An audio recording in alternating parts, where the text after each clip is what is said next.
주강찬이 타버린 밧줄을 발밑으로 툭 떨어뜨리며 웃었습니다. 당신 친구를 자식은 지금 내 손 안에 있어. 애들 얼굴 보고 싶으면 내 말대로 해야지. 박진철의 얼굴이 새빨갛게 달아올랐습니다. 야, 이 미친놈아. 우리 다빈이 어디 있어? 지금 당장 말해. 김 부장은 그 앞을 팔로 막아서며 낮은 목소리로 말했습니다. 진철아, 물러서. 여기서 네가 나가면 애들이 다쳐. 지금부터는 내가 한다. 자식이 볼모로 잡힌 밤, 새 아버지는 어떤 길을 택했을까요? 그리고 김 부장이 스스로 피를 뿜으며 쓰러진 진짜 까닭은 무엇이었을까요? 주강찬의 손목에는 시커먼 화상 자국이 길게 남아 있었습니다. 라이터 불로 밧줄을 태우는 동안 살까지 함께 지진 흔적이었습니다. 살이 익은 냄새가 아직도 옅게 떠돌았습니다. 그런데도 그의 얼굴에는 아픈 기색이 조금도 없었습니다. 오히려 여유롭게 옷매무새를 고치고는 안주머니에서 휴대폰을 꺼냈습니다. 마당에는 창고 처마에 매달린 알전구 하나만 켜져 있었습니다. 그 아래로 세 남자의 그림자가 길게 늘어졌습니다. 밤바람이 지나갈 때마다 전구가 흔들려 그림자도 함께 일렁였습니다. 화면에는 어두운 창고 같은 곳이 비쳤습니다. 손이 뒤로 묶인 박다빈과 성태훈이 나란히 벽에 기대 앉아 있었습니다. 박다빈은 겁에 질려 어깨를 들썩였고 성태훈은 입술을 앙다문 채 화면을 노려보고 있었습니다. 그 뒤로 남 실장의 구두 끝이 잠깐 스쳐 지나갔습니다. 화면 구석에는 그날 날짜가 흐릿하게 찍혀 있었습니다. 박진철이 그 화면을 보자마자 자리를 박차고 일어섰습니다. 평소의 능청은 흔적도 없이 사라졌습니다. 늘딸 얼굴이 찍힌 옷을 입고 다니며 웃던 사람이었습니다. 그런 그의 얼굴이 지금은 딱딱하게 굳어 있었습니다. 성한수가 재빨리 그의 팔을 붙잡아 끌어당겼습니다. 성한수의 손등에도 핏줄이 굵게 돋아 있었습니다. 성한수가 이를 악물고 말했습니다. 진철아, 여기서 네가 먼저 나가면 애들부터 다친다. 박진철이 거친 숨을 몰아쉬며 대꾸했습니다. 한수야, 저 안에 우리 다빈이 있어. 네 아들도 있고. 그걸 알면서 나보고 가만히 있으라고? 성한수는 잡은 손을 놓지 않았습니다. 아들 성태우는 바로 며칠 전에도 사고를 치고 들어와 속을 뒤집어 놓았습니다. 그 철없는 얼굴이 지금 저 화면 안에 있었습니다. 그래도 성한수는 목소리를 눌러 담았습니다. 나도 똑같아. 그러니까 지금은 김 부장 말을 듣자. 주강찬은 두 사람의 실랑이를 구경하듯 바라보다가 휴대폰을 도로 집어넣었습니다. 그러고는 마당 한가운데를 손으로 가리켰습니다. 주강찬이 태연한 얼굴로 김 부장을 향해 말했습니다. 좋은 아빠, 우리 내기 하나 하지. 저기에 쇠 우리를 하나 세울 거야. 당신하고 당신 친구들이 그 안에서 붙어. 마지막까지 서 있는 쪽이 이기는 거고. 김 부장은 아무 대답도 하지 않았습니다. 대신 고개를 돌려 성한수를 보았고 다시 박진철을 보았습니다. 세 사람의 눈이 잠깐 마주쳤을 뿐인데 그 짧은 사이에 무언가가 오갔습니다. 성한수가 아주 작게 턱을 끄덕였습니다.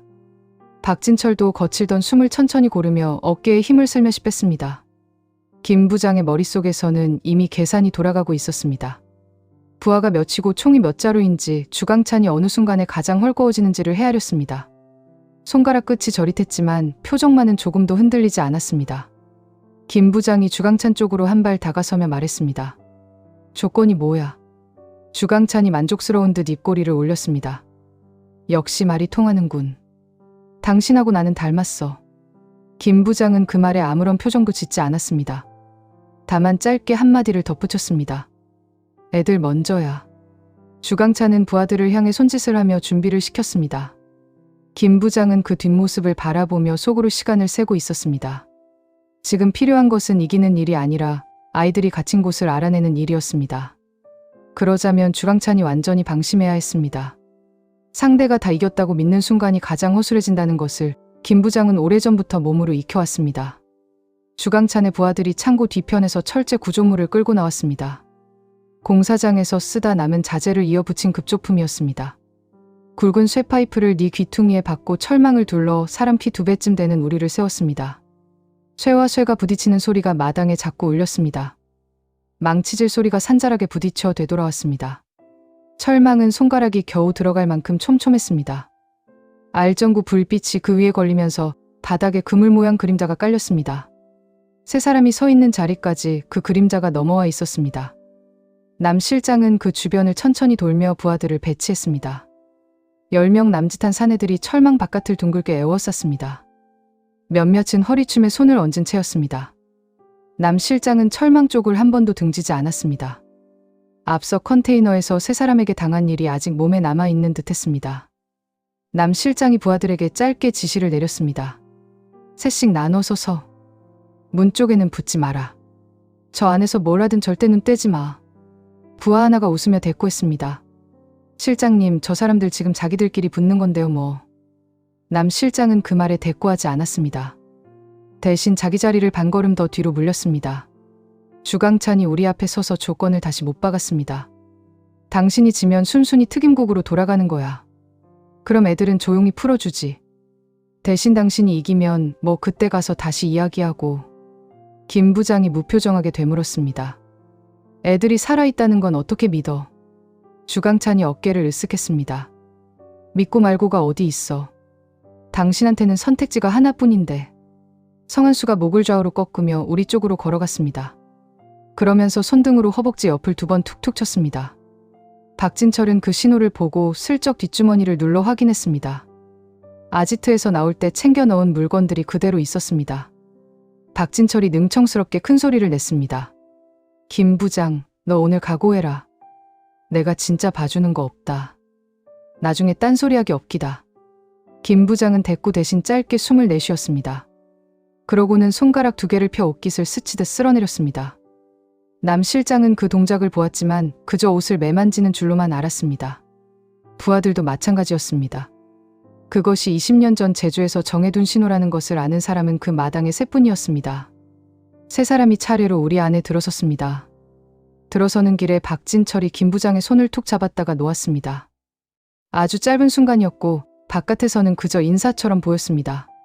철망 문이 등 뒤에서 닫히고 쇠사슬이 감겼습니다. 주강찬은 접이식 의자를 가져오게 편하게 앉았습니다. 마치 오래 기다린 구경거리를 대하는 사람 같았습니다. 김 부장은 좁은 철망 안을 눈으로 훑었습니다. 발밑에 흙이 얼마나 무른지, 쇠파이프 이음새가 어디가 약한지 하나씩 새겼습니다. 왼쪽 아래 모서리는 용접이 성구로 어깨로 밀면 벌어질 자리였습니다. 부하들이 선 간격도 하나하나 세워두었습니다. 이미 머릿속에는 다음 그림이 그려져 있었습니다. 이 우리는 자신을 가두려고 세운 것이지만 뒤집어 보면 저들이 스스로 만들어준 무대이기도 했습니다. 먼저 움직인 쪽은 성한수였습니다. 발등으로 흙바닥을 한번 쓸어 감각을 확인하더니 짧게 앞으로 파고들며 김 부장의 옆구리를 향해 발을 뻗었습니다. 김 부장은 팔로 막았지만 충격에 밀려 철망까지 물러섰습니다. 철망이 크게 흔들리며 요란한 소리를 냈습니다. 바깥에서 지켜보던 부하들이 짧게 탄성을 질렀습니다. 곧이어 박진철이 어깨로 밀고 들어왔습니다. 소도 때려잡을 것 같은 몸집이 그대로 부딪히자 김 부장의 몸이 반쯤 접혔습니다. 박진철의 주먹이 김 부장의 옆얼굴을 스쳤고 입술이 터져 붉은 자국이 번졌습니다. 두 사람의 거친 숨소리가 철망 안에 가득 찼습니다. 땀이 턱을 타고 흘러 흙바닥에 떨어졌습니다. 주강찬이 의자에 기대앉은 채 낮게 웃었습니다. 남 실장이 그 옆에서 조심스럽게 말했습니다. 회장님, 저 친구를 진짜로 하는 것 같습니다. 주강찬이 턱을 매만지며 대꾸했습니다. 원래 오래된 사이일수록 손이 매운 법이지. 자기 자식이 걸리면 친구고 뭐고 없거든. 남 실장은 그 말에 고개를 끄덕이면서도 시선을 떼지 못했습니다. 얼마 전 컨테이너에서 자신을 바닥에 눕힌 것은 박진철이었습니다. 그 와중에 바깥에서는 김 부장이 달리는 트럭에 매달려 운전수를 끌어냈다는 이야기를 부하들에게서 전해 들었습니다. 말로만 듣던 김 부장이 이렇게 쉽게 밀리는 것이 어딘가 마음에 걸렸습니다. 하지만 철망 안에 세 사람은 서로 다른 이야기를 하고 있었습니다. 성한수는 발을 뻗을 때마다 힘을 반이반으로 줄였습니다. 발끝이 닿기 직전에 무릎을 살짝 접어 속도를 죽이는 방식이었습니다. 박진철의 주먹도 마지막 순간에 손목을 접어 힘을 흘려보냈습니다. 대신 김 부장이 일부러 크게 튕겨나가 주며 소리를 만들었습니다. 겉으로는 격렬했지만 실제로 실린 무게는 얼마 되지 않았습니다. 세 사람의 눈빛도 이상하리만치 침착했습니다. 김 부장이 팔을 들어막는 척하며 손가락 3개를 폈습니다. 성한수가 곧바로 자세를 낮추며 오른발을 반보 뒤로 뺐습니다. 박진철은 왼손으로 자기 옆구리를 한번 쓸었습니다. 이 손짓은 2006년 제주에서 만들어진 것이었습니다. 미국 대통령의 막내딸을 소리 없이 지켜야 했던 시절, 세 사람은 무전조차 쓸 수 없는 자리에서 오직 손끝으로만 말을 주고받았습니다. 손가락 둘은 계획대로 간다는 뜻이었습니다. 숫자셋은 준비, 반보 뒤는 신호 확인, 옆구리를 쓰는 것은 물건이 그대로 있다는 뜻이었습니다. 그 시절 세 사람은 사람들 틈에서 눈도 마주치지 않은 채 하루를 함께 보내곤 했습니다. 그때는 서로 옷차림을 두고 티격태격하던 사이였습니다. 방을 누가 먼저 잡았느냐를 두고 다투었고 순댓국집에서는 성한수와 박진철이 목소리를 높인 끝에 밖으로 나가 주먹까지 주고받았습니다. 김 부장은 그 소란에 끼지 않고 멀찍이 서서 두 친구와 한 팀이 되어야 하는 제 처지를 속으로 한탄했습니다. 그런 세 남자가 20년 가까이 흘러 이렇게 다시 마주 서 있었습니다. 그 사이 셋 다 아버지가 되었고 지켜야 할 아이가 생겼습니다. 그런데도 그 시절 만들어둔 신호는 아직 세 사람 사이에서 또렷하게 살아 있었습니다. 성한수가 다시 발을 뻗으며 아주 작게 중얼거렸습니다. 미안하다, 임마. 김 부장은 대답 대신 눈을 한번 깜빡였습니다. 그것으로 충분했습니다. 김 부장이 철망 쪽으로 밀려나며 숨을 몰아쉬었습니다. 이제 마지막 손짓 하나만 남아 있었습니다. 성한수의 발이 다시 허공을 갈랐습니다. 김 부장은 그 발끝을 피하지 못한 것처럼 어깨를 크게 젖혔습니다. 몸이 옆으로 휘청이며 무릎이 꺾였고 흙바닥에 손을 짚고서야 겨우 균형을 잡았습니다. 손바닥에 잔돌이 베겨 따끔했지만 김 부장은 표정 하나 바꾸지 않았습니다. 박진철이 그 틈을 파고들어 김 부장의 명치를 향해 주먹을 뻗었습니다. 둔한 소리와 함께 김 부장의 상체가 앞으로 접혔습니다. 그 순간 김 부장은 어금니 안쪽에 물고 있던 것을 힘껏 깨물었습니다. 붉은 것이 왈칵 쏟아졌습니다. 입에서 흘러나온 피가 턱을 타고 흙바닥으로 뚝뚝 떨어졌습니다. 지켜보던 부하 하나가 저도 모르게 뒷걸음질을 쳤습니다. 그것은 박진철이 아지트에서 몰래 챙겨나온 혈액 캡슐이었습니다. 우리에 들어서기 직전 손을 맞잡는 척하며 김 부장에게 건넨 물건이었습니다. 훈련 때 부상을 꾸며 적을 속이는 데 쓰던 아주 오래된 물건이었습니다. 박진철이 일부러 목청을 높였습니다. 야, 김 부장, 너 왜 그래? 야, 정신 차려. 주강찬이 의자에서 몸을 앞으로 기울였습니다. 남 실장도 철망 가까이 다가섰습니다. 김 부장은 무릎을 꿇은 채 손으로 입가를 훔쳤고 손등이 온통 붉게 물들었습니다. 그러면서 흐릿한 눈으로 부하들의 발 위치를 마지막으로 확인했습니다. 문에서 몇 걸음 떨어져 선 사내가 하나, 뒤쪽 담장 근처에 셋이었습니다. 성한수가 마지막으로 발끝을 밀어 넣었습니다. 김 부장의 턱을 스치듯 지나가는 아주 가벼운 동작이었습니다. 그러나 김 부장은 그 자리에서 옆으로 무너져 내렸습니다. 흙먼지가 뿌옇게 일었다가 천천히 가라앉았습니다. 그러고는 아무 움직임도 없었습니다. 손끝 하나 까딱하지 않았습니다. 철망 안에는 무거운 정적만 남았습니다. 알전구가 바람에 흔들리며 쓰러진 몸 위로 그림자를 오갔습니다. 김 부장은 숨을 아주 얕게 나누어 쉬고 있었습니다. 배가 오르내리는 것이 보이지 않을 만큼 가늘게 끊어 쉬는 방법은 훈련 시절의 몸으로 익힌 것이었습니다. 성한수가 숨을 헐떡이며 뒤로 물러섰습니다. 얼굴에는 땀과 함께 복잡한 표정이 얹혀 있었습니다. 연기였지만 오랜 친구를 향해 발을 뻗은 그 감촉이 발끝에 그대로 남아 있었습니다. 박진철도 숨을 고르며 슬쩍 고개를 돌렸습니다. 두 사람 다 쓰러진 친구를 오래 바라보지 못했습니다.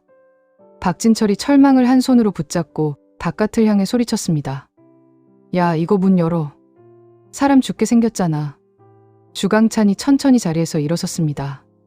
그는 철망 너머로 쓰러진 김 부장을 한참 내려다보았습니다. 그러고는 남 실장을 돌아보며 만족스럽게 말했습니다. 봤지? 저런 게 사람이야. 딸이 어쩌고 하더니 결국 친구 발끝에 넘어가는군. 남 실장이 고개를 숙이며 답했습니다. 회장님 말씀이 맞습니다. 두 사람은 서로를 바라보며 짧게 웃었습니다. 승부가 끝났다고 믿은 얼굴이었습니다. 철망 바깥의 부하들도 하나둘 어깨에 힘을 풀기 시작했습니다. 담배를 꺼내 무는 사람도 있었습니다. 마당을 짓누르던 팽팽한 기운이 스르르 빠져나갔습니다. 그러나 흙바닥에 엎드린 김 부장의 귀에는 그 소리가 하나도 빠짐없이 들어오고 있었습니다. 남 실장의 부하들은 이미 승부가 끝난 줄로만 알았습니다. 철망 앞에 모여 서서 낄낄대며 서로의 어깨를 두드렸습니다. 누군가는 아까 김 부장이 피를 뿜던 장면을 흉내내며 웃었고 누군가는 이런 걸로 회장님한테 무슨 상을 받겠느냐며 너스레를 떨었습니다. 조금 전까지 팽팽하던 긴장이 완전히 풀어져 있었습니다. 담배 연기가 알전구 불빛 속에서 뿌옇게 퍼졌습니다. 누군가는 아예 철망의 등을 기대고 앉았습니다. 산에서 내려온 밤바람에 마당에 흙먼지가 낮게 쓸려다녔습니다. 한 사내가 담배에 불을 붙이며 말했습니다. 특수부대 출신이라더니 별거 없네. 나이는 못 속이나 봐. 옆에 있던 사내가 맞장구를 쳤습니다. 저 아저씨 은행 다닌다면서. 회계팀 부장이래. 그 말에 여기저기서 웃음이 터졌습니다. 총을 든 손도 자연스럽게 아래로 내려갔습니다. 마당을 감싸던 경계가 눈에 띄게 헐거워졌습니다. 성은수와 박진철은 철망 안쪽 구석에 몰려 앉아 있었습니다. 겉으로는 지친 사람처럼 어깨를 늘어뜨렸지만 두 사람의 시선은 부하들의 발끝을 하나씩 세고 있었습니다. 박진철은 무릎 위에 얹은 손으로 자기 허벅지를 2번 툭툭 쳤습니다. 셋을 세면 시작하자는 뜻이었습니다. 성은수가 고개를 숙인 채 아주 작게 물었습니다. 몇 통 남았어? 박진철도 입술을 거의 움직이지 않고 답했습니다. 2통. 넉넉해. 그때 주강찬이 자리에서 일어섰습니다. 의자가 뒤로 밀리며 마른 소리를 냈습니다. 그는 화상 입은 손목을 반대편 손으로 감싸 쥔 채 철망 가까이 다가섰습니다. 그러고는 흙바닥에 엎어진 김 부장을 한참 내려다보다가 낮게 말했습니다. 확실히 해야지. 저런 사람은 숨이 붙어 있으면 반드시 다시 일어나거든. 남 실장이 되물었습니다. 회장님, 어떻게 할까요? 주강찬이 턱짓을 했습니다. 들어가서 확인해. 숨 쉬는지 직접 손으로 만져보고 와. 눈으로만 보고 오면 안 돼. 부하 하나가 마지못해 앞으로 나섰습니다. 쇠사슬이 풀리고 철망 문이 끼익 소리를 내며 열렸습니다. 사내는 담배를 발로 비벼 끄고 조심스럽게 안으로 들어섰습니다. 흙바닥을 밟는 소리가 유난히 크게 울렸습니다. 남 실장이 뒤에서 한마디를 덧붙였습니다. 빨리 확인하고 나와. 괜히 오래 붙어 있지 말고. 사내가 김 부장 곁에 다가가 무릎을 굽혔습니다. 흙바닥에는 아까 쏟아진 붉은 자국이 그대로 번져 있었습니다. 사내는 그것을 보고 코를 찡그리며 손을 뻗어 어깨를 툭 건드렸습니다. 아무 반응이 없자 조금 더 대담해져 등을 2번 눌러보기까지 했습니다. 그러고는 뒤를 돌아보며 씩 웃었습니다. 실장님, 이거 완전히 갔는데요. 엎드린 김 부장의 머릿속에는 다른 것이 지나가고 있었습니다. 제 발로 튀김국에 들어가던 날 마지막 저녁상에서 딸이 손에 쥐어준 작은 증명사진이었습니다. 씩씩하게 기다릴 테니 꼭 돌아오라던 목소리도 함께였습니다. 그 아이 또래의 2 아이가 지금 어딘가에 묶여 있었습니다. 바로 그 순간이었습니다. 미동조차 없던 김 부장의 눈이 번쩍 뜨였습니다. 흙먼지가 묻은 얼굴 위로 2 눈만이 서늘하게 빛났습니다. 사내의 웃음이 그대로 얼굴에 굳어버렸습니다. 김 부장이 눈을 뜨자마자 성한수와 박진철도 기다렸다는 듯 동시에 몸을 일으켰습니다. 누가 먼저랄 것도 없었습니다. 세 사람의 움직임은 약속이라도 한 것처럼 한 박자에 맞물렸습니다. 김 부장의 손이 먼저 뻗어나갔습니다. 앞에서 무릎을 굽히고 있던 사내의 멱살을 잡아 그대로 철망 쪽으로 던졌습니다. 사내는 비명도 지르지 못하고 쇠기둥에 부딪혀 늘어졌습니다. 그 소리에 마당이 순식간에 얼어붙었습니다. 주강찬이 자리에서 벌떡 일어서며 외쳤습니다. 뭐해? 문 닫아. 빨리 닫으라니까. 하지만 이미 늦었습니다. 문은 활짝 열려 있었습니다. 동시에 박진철이 뒷주머니에서 손바닥만 한 통을 꺼내 열린 문 밖으로 굴렸습니다. 통은 부하들 발밑까지 굴러가 요란한 소리와 함께 터졌습니다. 하얀 연기가 순식간에 마당을 뒤덮었습니다. 아지트에서 챙겨온 마취탄이었습니다. 아내에게 떡볶이 심부름을 약속하고 얻어낸 그 무기고에서 나온 물건이었습니다. 박진철이 신이 나서 소리쳤습니다. 숨 참아라, 이 새끼들아. 이거 2통밖에 없어서 아껴 쓰는 거다. 세 사람은 그 말이 떨어지기 전에 이미 숨을 멈추고 있었습니다. 통을 굴리는 것이 시작 신호라는 것을 셋 다 알고 있었기 때문입니다. 연기 안에서 부하들이 픽픽 쓰러졌습니다. 몇몇은 총을 뽑으려 허리춤을 더듬었지만 손끝에 힘이 들어가지 않았습니다. 방향을 잃고 서로 부딪히다 주저앉는 이들도 있었습니다. 남 실장이 소매로 입을 막으며 소리쳤지만 그 목소리마저 연기에 묻혔습니다. 세 사람은 그 틈을 놓치지 않고 철망을 박차고 나왔습니다. 성한수가 먼저 연기를 뚫고 뛰어들어 발을 차 올렸습니다. 앞을 막아서던 사내 둘이 한 번에 나가 떨어졌습니다. 성한수는 자세를 바꾸며 짧게 내뱉었습니다. 됐다. 그러면서도 그는 무릎을 한 번 주물렀습니다. 예전 같지 않은 몸이라는 것을 스스로도 알고 있었습니다. 그래도 오늘만큼은 멈출 수 없었습니다. 박진철은 아예 몸으로 밀고 들어갔습니다. 덩치로 부딪히자 사내 셋이 한꺼번에 뒤로 밀려 담장에 처박혔습니다. 그는 쓰러진 사내의 총을 발로 툭 차 멀리 보냈습니다. 총구를 사람에게 겨누는 대신 손과 어깨로만 밀어붙이는 것이 박진철의 방식이었습니다. 김 부장은 말이 없었습니다. 연기 사이를 소리 없이 건너다니며 손을 뻗을 때마다 사내 하나씩을 바닥에 눕혔습니다. 총을 겨눌 틈조차 주지 않는 움직임이었습니다.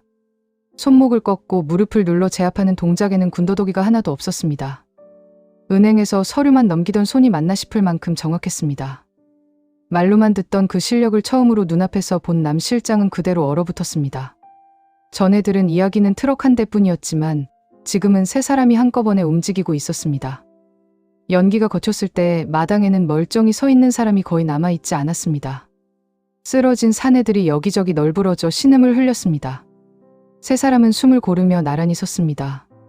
김 부장은 옷소매로 입가에 말라붙은 붉은 자국을 쓱 문질러 닦았습니다. 박진철이 옷에 묻은 흙을 털며 중얼거렸습니다. 이제 애들 찾으러 가자. 성한수가 그 어깨를 툭 치며 답했습니다. 그래. 여기서부터가 진짜다. 우리 애들 데리러 가자. 김 부장은 말없이 주강찬 쪽으로 걸음을 옮겼습니다.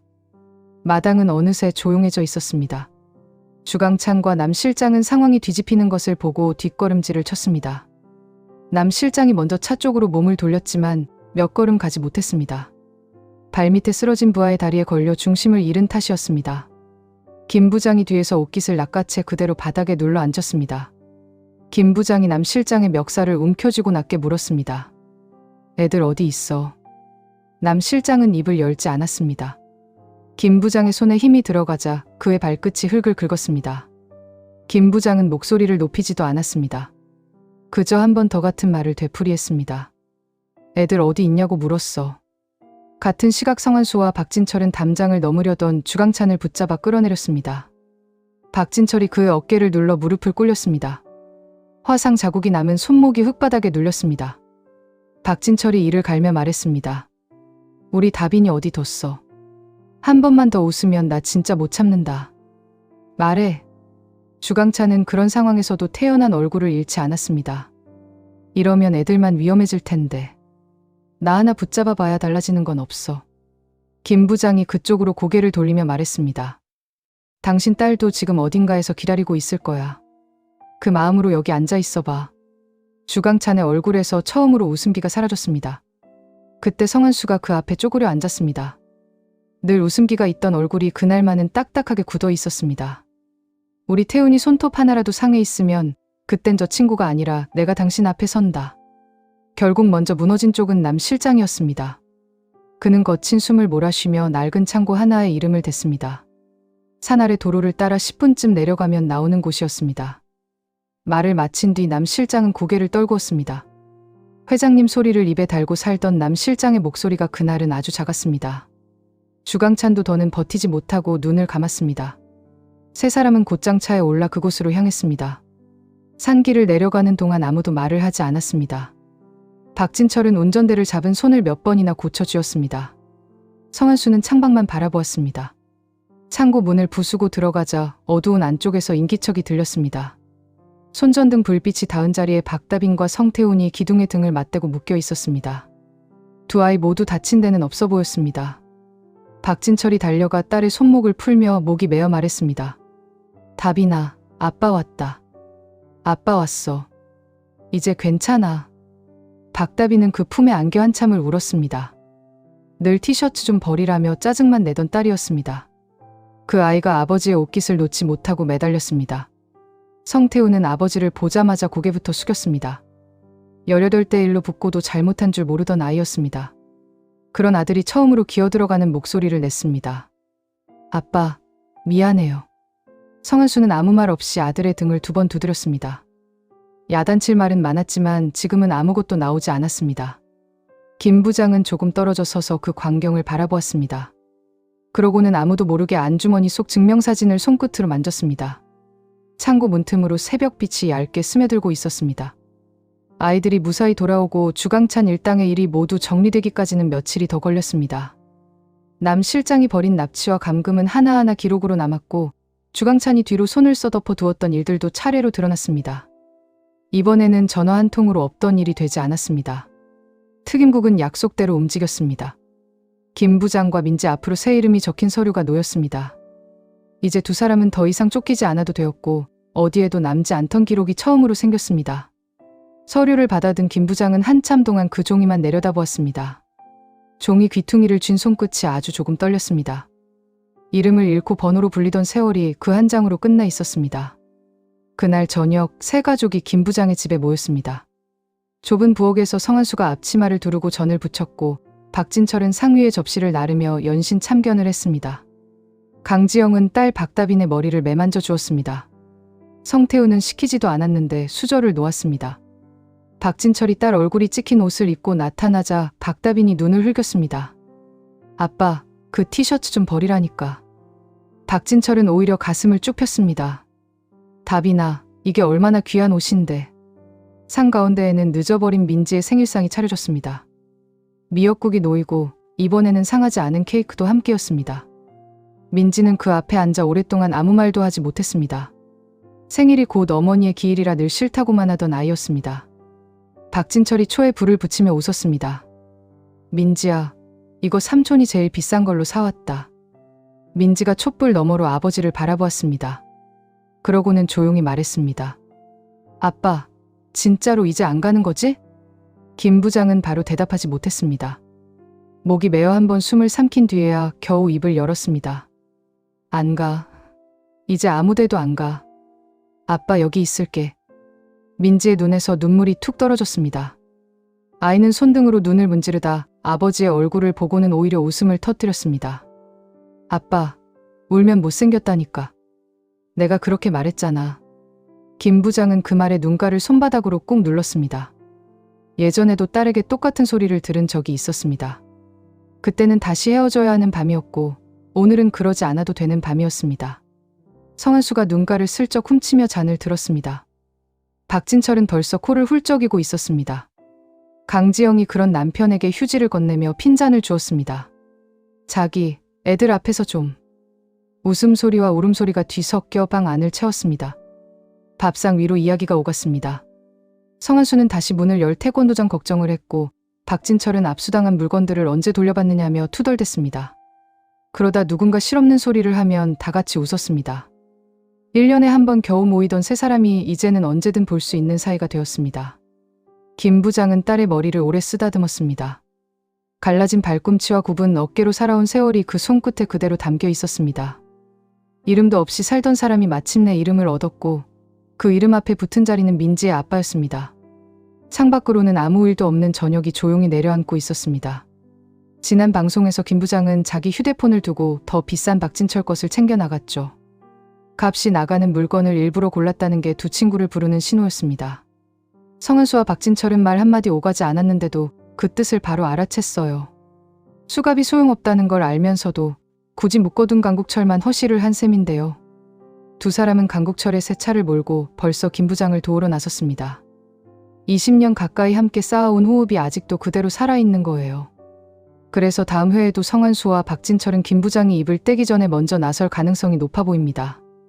다음 이야기도 저와 함께 기다려봐요.